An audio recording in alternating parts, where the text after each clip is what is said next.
Hospital போயிட்டு உள்ளே வந்து நுழைஞ்ச உடனே நான் வீடியோ எடுக்கிறேன்.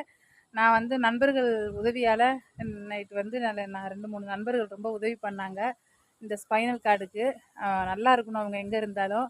நான் போய் இப்போது ஆசாரிப்பள்ளம் ஜிஹெச்சில் ரெக்கமெண்டேஷன் மூலியமாக தான் அங்கேயும் போய் பார்த்தேன். அவங்க வந்து ஃபுல்லாக செக்கப் பண்ணிக்கிட்டு நான் அழுததை வச்சு அவங்க என்ன சொன்னாங்கன்னா, அங்கே உள்ளே போய் வீடியோ ரெக்கார்டு பண்ணல, என்ட்ரன்ஸ் வரைக்கும் வீடியோ எடுத்திருக்கேன், அதை ஒரு ஷார்ட்ஸ் வீடியோவை போடுறேன். அவங்க வெயிட்டால் தான் ஆக்சிடென்ட் ஆகும்போது நீங்கள் இவ்வளோ வெயிட் இருந்திருக்க மாட்டீங்க, இப்போ தான் வெயிட் நிறைய போட்டிருக்கீங்க, இவ்வளோ வெயிட் இருக்கக்கூடாது, பிசிஓஎஸால் தான் உங்களுக்கு வெயிட் போட்டிருக்கு.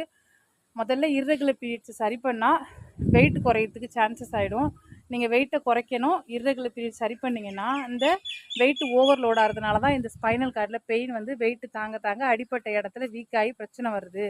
அதனால் இந்த ட்ரீட்மெண்ட்டை பண்ணுன்னு சொல்லி இப்போ வந்து நான் ஸ்பைனல் கார்டுக்காக ட்ரீட்மெண்ட்டுக்கு போய் இப்போ நான் வந்து பிசிஓஎஸ்க்கு இர்ரெகுலர் பீரியட்ஸ் பேபிக்காக வெயிட் லாஸுக்காக ட்ரீட்மெண்ட் எடுத்துகிட்டு வந்திருக்கேன்.